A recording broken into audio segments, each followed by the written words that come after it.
He's a burden, I think it's time. The words weren't meant for me, but I heard them anyway. And just like that, something inside me broke. Hello, my name is Walter Harris. I'm 78 years old, a retired high school history teacher widower. I walk a little slower these days, and my hands don't grip things quite like they used to. But my mind, it's sharp enough to know when I'm no longer wanted. I wasn't always living in my grandson's house. In fact, it used to be mine. After my wife passed, I moved in with my son and his family. It was supposed to be temporary. A few months maybe. But the months turned into years, and then one day, my name quietly disappeared from the mailbox. They never said it out loud, but I started noticing. The signs, the tight smiles, the awkward silences at dinner, the accidental double bookings of my room when guests were coming. And worst of all, the way Ethan, my only grandson, started looking through me instead of at me, till I never imagined. They'd want to send me away until last Tuesday. Ethan had just come home from university. He was on the phone with his mother, my daughter-in-law. She had it on speaker, probably forgot I was walking by carrying a small box of old photographs to donate to the community center. That's when I heard it. I talked to Dad about it. He's not saying it, but he's tired too. It's time we started looking. There's a senior home 2 exits away, clean private rooms. He'll be fine. But what if he refuses? She asked. Ethan sighed. Then we make the decision for him. He's had a good run. Now he's just here taking up space. I froze in the hallway. The box slipped from my fingers, photographs fluttering to the floor like wounded birds. They didn't hear. They kept talking, planning my exit, like I was a broken appliance to be moved out of sight, and I just stood there stunned. I didn't say a word to them that night. I didn't confront Ethan. I didn't tell my son. Instead, I went to my room, pulled out the tiny key I'd kept on my keychain for 23 years, and opened a drawer they didn't know existed. Inside was the original deed to the house, because while they'd long assumed it had been passed to them, officially it hadn't. Not yet. He had delayed the paperwork. I always thought there'd be time. Apparently I was wrong. I made a decision the next morning. I took the bus downtown, wore my best coat, brought the documents. Days later, the house sold for $890,000. Cash. The buyer, a young couple, sweet. The husband called me sir. The wife asked if I needed help with the steps. They loved the garden. My late wife had planted every flower there. They promised to keep ID, left a note on the door. Thank you for everything. I wish you peace. This home now belongs to someone else. The keys no longer fit. Walter. That Friday, Ethan and his parents returned from a weekend business trip. He watched from across the street there. Smiles faded the moment the key wouldn't turn. They rang the doorbell. They knocked. Then Ethan found the note. I didn't hear what they said, but I saw the rage bloom in his face. He crushed the paper in his fist, screamed something at his father. The mother looked like she might faint, and in that moment I felt free. But I also knew something else. They wouldn't let this go. This was only the beginning. If you were in my shoes, what would you have done? Tell me in the comments. For more stories like this, don't forget to subscribe and share where you're listening from. They came looking for me 2 days later.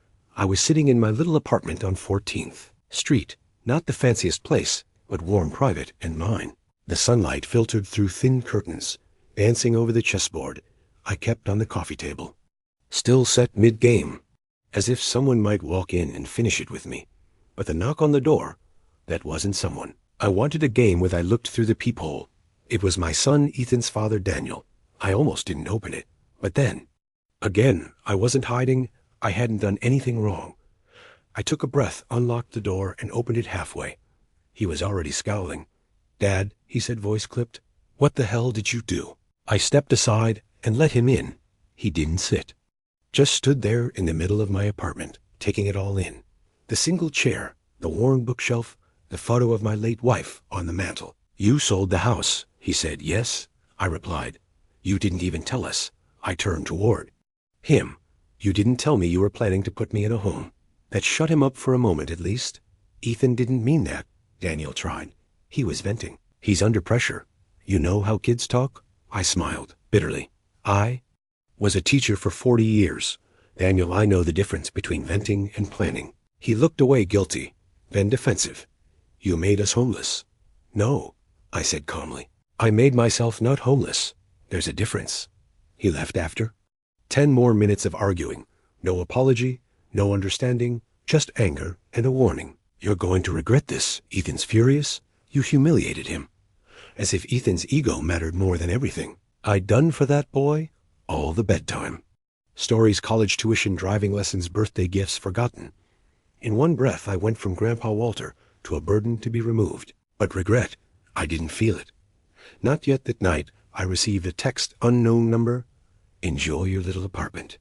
You won't be comfortable for long. I stared at it. No name, but I didn't need one. Ethan, I didn't reply. I wouldn't give him that satisfaction. But it made me wonder. What was he willing to do next? The answer came 3 days later. My landlord knocked on my door holding a letter with a very formal tone. Apparently someone had anonymously reported me as a potential hoarder. The city wanted to inspect my unit, said there were concerns about sanitation and safety. I opened. Door wide. Take a look. I told the inspector. She was polite, apologetic. Even one glance around was enough. Neat, orderly, quiet. But the damage was done. My landlord was rattled. I just hope this doesn't become a regular thing, he said it. Already was. Ethan wasn't done. Later that week, my bank flagged an attempted password reset on my online account. Then my Medicare portal was locked for suspicious activity. Small petty moves, but each one felt like a jab to the ribs I started. Sleeping with one ear open, I canceled my online access, switched to cash for groceries, backed up every document twice. You might wonder why not go to the police. I considered it. But you know what happens when an old man walks into a station and says, "My grandson is trying to ruin my life." They smile politely, then forget you as soon as the door closes behind you. That's when I realized I needed to play a longer game. I had been a teacher. I had taught young men like Ethan cocky sharp. Entitled, but I'd outlived all of them if he wanted a war. Fine, but he'd learned something before it was over. Respect isn't inherited, it's earned. They say the most dangerous kind of enemy is the one who once loved you, but Ethan, I'm not sure he ever did. After the house sale and after the landlord visit, I thought maybe, just maybe, he'd simmer down. Let it go. I underestimated him. I always knew he was prideful, but I didn't know how deep his need for control ran. Until the university board hearing. Yes, he dragged me into a disciplinary hearing at his college. Let me explain it. Started with a letter delivered in person by a man in a suit. He handed it to me with a blank face and left without a word. Inside, a formal complaint from the university, claiming that I had interfered with campus systems, impersonated a student, and made threats toward faculty. I almost laughed. It was absurd. But not to them. They said they'd received screenshots of emails, supposedly from me, threatening to expose professors unless they gave Ethan better grades. At the bottom of the letter it said, "You are required to appear for questioning. Failing to do so may result in permanent ban from campus grounds and potential legal escalation." I sat there in silence. He had forged emails. He had tried to weaponize his university against me. But here's the thing. Ethan forgot who taught him to write in the first place. I went to that hearing. I walked in with a cane and a quiet smile and a folder full of proof one by one. I pointed out the inconsistencies in the emails fonts that didn't match university template temps that overlapped with my documented doctor appointments, IP address discrepancies, and best of all, a line in one of the emails that said, "This is Walter Harris, and I demand justice for my grandson Ethan W." I had never signed anything like that in my life. Too theatrical. Too clumsy. Ethan's ego had leaked through his own forgery. Board cleared me within 30 minutes, and they said, "We'll be opening an internal investigation into your grandson's involvement." That was the first time I saw a flicker of fear in Ethan's eyes, because when I left that room, he was waiting outside, leaning on the wall, trying to look casual. I didn't say a word as I passed him, just looked at him once long enough for him to know, you're not playing against a weak old man. You're playing against someone who has nothing left to lose. 3 days later, I received another letter, but this one wasn't from Ethan. It was from someone named Kendra, a woman claiming to have once dated him. The message was simple: "I saw your story online. I know what he's doing. I know more than you think, and I'm willing to talk." Didn't know how my story had gotten online until I found a Reddit post summarizing what had happened. I hadn't shared it, but someone had, and it was going viral. Comments like, "How could a grandson treat his grandfather like this? Hope the old man sues them into the ground. This is elder abuse, plain and simple." And some comments asked the same question I kept asking myself. Why? Why would he hate his grandfather this much? Well, Kendra gave me the answer. She told me about Ethan's secret credit card debt, the student loan default he'd hidden from his parents, the fact that he'd already pre-listed the house online with a real estate agent, assuming I'd be gone and he'd cash in. He wanted that house, she said. He needed it, not just for pride, but because he was broke. He was banking on my death as a financial plan that hit me harder than anything else because, somewhere deep down, I still wanted to believe he was just angry, not evil. Now I had a choice. Do I go to the authorities with this information? Or do I let him keep digging his own grave? I was tired, but I wasn't done yet, so I made one more call to an old friend of mine, a lawyer, because if Ethan wanted a battle, I was finally ready to bring a war. If your grandchild framed you and stole from you, would you fight back or walk away? Let me know in the comments. There's something powerful about telling the truth when no one expects you to. Asterisk, people forget that old men like me, the quiet ones, the polite ones, often carry decades of practice biting our tongues. But not anymore. Ethan wanted a war, he thought. He'd win with noise, threats, and slander. He forgot I had something better: silence and paperwork. After my conversation with Kendra, I sat down with my lawyer, Carl Becker. Carl and I had taught at the same high school back in the 80s. He left teaching to become a defense attorney. I stuck with chalk and blackboards now, sitting across from him in his office. I laid out everything: false emails, the forged complaint to his university, the harassment reports, the text messages, and most importantly, Ethan's financial lies and attempted house listing before he legally owned the place. Carl didn't blink. This kid's cooked, he said. But if we go forward, you need to be ready. It won't be quiet. He'll drag your name through the mud. Nodded. He already has. We filed 2 things: a civil harassment complaint backed with evidence from Kendra and the forged email trail, a cease and desist order demanding Ethan stop all attempts to impersonate, contact, or interfere with my personal life and finances. Ethan got the letters 2 days later, and just like clockwork, the tantrum began. He showed up outside my apartment building at night, pacing in the street like a wolf that smelled something familiar. I watched him from my window, silent. He never looked up. The next morning, I received an email from a burner address with a link to a video titled "The Truth About My Grandfather. Abusive, manipulative, and a liar." He had uploaded it to YouTube. In the video, Ethan sat in a clean hoodie, acting soft-spoken, said I had always been cold, that I never accepted him, and that he feared for his safety. When I lived under the same roof, I watched the full thing, 10 minutes of performance. But he made one mistake. He showed photos from our time together, vacations, birthdays, me reading him bedtime stories. He thought those would humanize his claims. Instead, they proved the opposite. Carl sent the takedown notice that night, and I did something Ethan would never expect. I uploaded a video of my own, not dramatic, just me, sitting in a chair. I told the story plainly. The overheard call, the forged emails, the harassment. I didn't shout. I didn't accuse. I just told the truth. By morning, the video had 800,000 views. By lunch, 21 million. The comments rolled in. This man is sharper than half the people I know. Ethan needs consequences. I'd trust Grandpa Walter to run a courtroom. Some people even started tagging his university. Ethan deleted his video by afternoon, but it was too late. Screenshots, mirrors, re-uploads. The internet remembers everything, and now so did the university. I got a call the next day. Ethan was suspended pending review. That night, I got a voicemail from my son, Ethan's father. It was quiet, choked. Dad? I don't know what to say. I didn't know he'd gone that far. We're trying to get a handle on him. Please call me when you're ready. I didn't call him not yet, because I knew Ethan wasn't finished. Pride like his doesn't die. Clean it. Closet screams, sets fires on the way down, and sure enough, that Sunday someone broke into my apartment. The lock wasn't forced, no windows shattered, but drawers were ransacked. Papers taken only. Someone with a copy of the building key could have done it. Nothing of value was stolen, except the flash drive I kept in my desk, the one with every file from Ethan's forged emails. That ironically told me exactly who had been there. Now it was personal, not just petty, not just vengeful criminal. So I picked up the phone and made the second call of the week. This one was to a police detective named Ramirez, someone I once helped mentor years ago when he was a teen in my classroom. Walter, he said, you finally need me. Yes, I replied, and you're not going to believe what's coming next. Asterisk. I used to think courtrooms were places where justice simply happened, a place where truth triumphed and liars were humbled. But I know better now.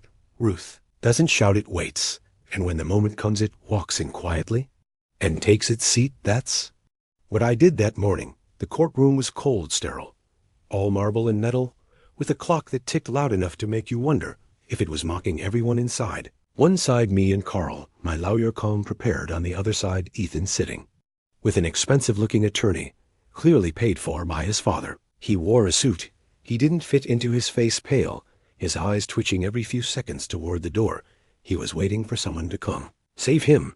No one with the judge, a firm looking woman in her 50s, began by reviewing the complaint: harassment, impersonation, digital fraud, and suspected burglary, all under investigation. Carl stood and presented everything: the forged emails, the attempted account hacks, the fabricated university report, the burner phone harassment, and thanks to Detective Ramirez, security footage of Ethan entering my apartment building with a key fob the night the flash drive went missing. Ethan's lawyer objected, claimed the footage was blurry, but the judge allowed it in then. I was called to the stand. He didn't speak dramatically.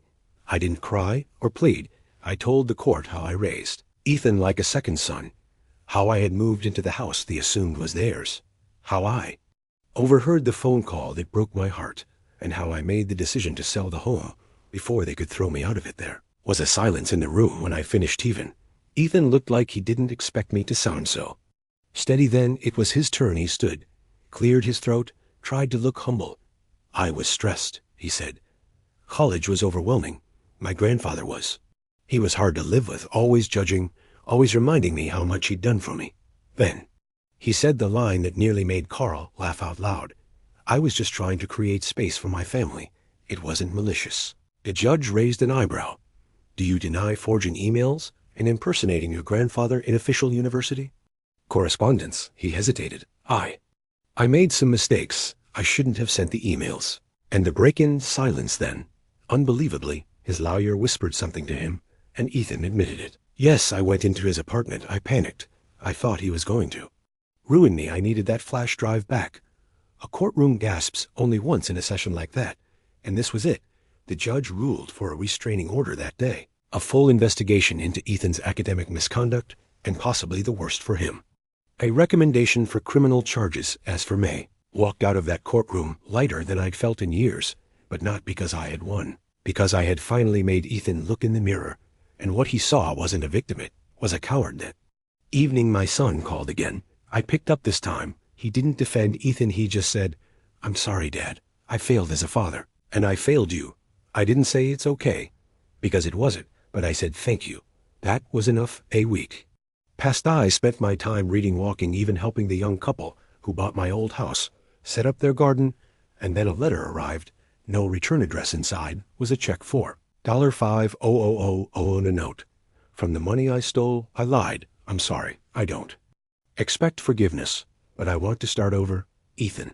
I sat with that letter a long time. I didn't cash the check, not yet, because while a war might be over, a wound still takes time to heal. Asterisk. The house was sold. The courtroom battle fought and won. Ethan had finally apologized, or at least tried to. I thought I could return to my quiet life, reading in the park, watering my windowsill basil, calling the occasional old friend. But peace is a funny thing. Sometimes it arrives wearing borrowed shoes. Other times it never arrives at all. It started with a knock. I opened the door expecting Carl, or maybe the young couple from the house, needing help with the irrigation timer again. Instead, it was here, a woman, mid-40s, sharp jawline, dark lipstick, neat ponytail. She said, Are you Walter Harris? Yes, I replied cautiously. I'm Lisa Kendrick. I'm Ethan's professor. Former technically. May I come in? We sat at the kitchen table. She didn't beat around the bush. I saw the video you posted, and then I saw his. I wanted to tell you something that never made it into court. She placed a slim folder on the table. Inside were copies of old essays submitted under Ethan's name, except they weren't his. I run every paper through plagiarism software. Ethan's last 3-term papers matched work from obscure online academic services, bought word for word. And worse, one of them matched a paper I wrote in grad school 17 years ago. I looked up sharply. She nodded. Yes. He tried to pass off my own work as his. That wasn't a surprise. What she said next was, I confronted him, told him I'd be reporting the misconduct. He threatened me. Say his family had powerful connections. Told me I'd regret it. Then he offered me money. My blood ran cold. He bribed you. He tried, but when I didn't take it, he changed tactics. A week later, I got a letter, anonymous of course, threatening to expose a fabricated affair if I went forward. I stared at her stunned. Did you? Of course not, she said. But I wanted you to know Ethan wasn't just cruel to you. He left scorched earth behind him wherever he walked. When she left, I felt something shift. In me, that check he'd sent me still sitting in the drawer.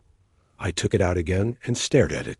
I had kept it as a maybe, a placeholder for the possibility of change. But people don't change with apologies alone. They change with consequences, I called.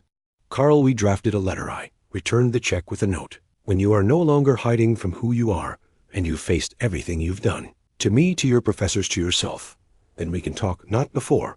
Months passed, I never heard from Ethan. Again, his university expelled him. Quietly but firmly. His father and mother moved out of state. I heard through mutual friends. They sold their cars, took second jobs. Maybe trying to clean up the mess. Maybe running from it, me. Still in that small apartment on 14th Street. But now, I volunteer at the library. Twice a week. Help kids with their homework. Tell stories when asked. Sometimes they ask about my family. I say, I had a grandson once. He taught me a lot, just not in the way you'd hope. And then, last week, a package arrived, no return address inside, was a book. Self-published, a slim memoir on the cover. When you burn it all down, a confession. The author Ethan W. Harris. The first page was inscribed, to the man I failed, I am still learning. I hope you will read this when you're ready. I know I don't deserve it, but I'm trying. I haven't read the rest, not yet, but I kept the book. Maybe one day I'll read it, maybe. Not because sometimes revenge looks like a slammed door, but other times it looks like someone finally realizing you were never the villain. You were just the only one who said, enough. If you were in my shoes, would you open the book? Or would you leave the past closed? Tell me in the comments. Thank you for listening to my story. And if you want more stories like this one, don't forget to subscribe and share where you're listening from **.